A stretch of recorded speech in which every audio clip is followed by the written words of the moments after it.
If your washing machine suddenly stops spinning or draining, you may be able to fix it yourself with a quick factory reset, no service call required. This reset procedure works on many popular brands including Whirlpool, Kenmore, Amana, Crosley, Roper, and Maytag. No tools or prior repair experience are needed.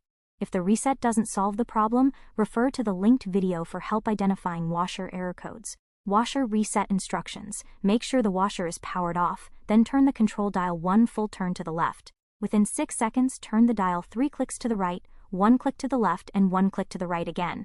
Flashing indicator lights confirm diagnostic mode. While the lights are flashing, turn the dial 4 more clicks to the right, and press start to reset the washer. Wait a few minutes. When the washer turns off and the lid unlocks, the reset is complete. If the lid remains locked or the lights continue flashing, watch the error code video.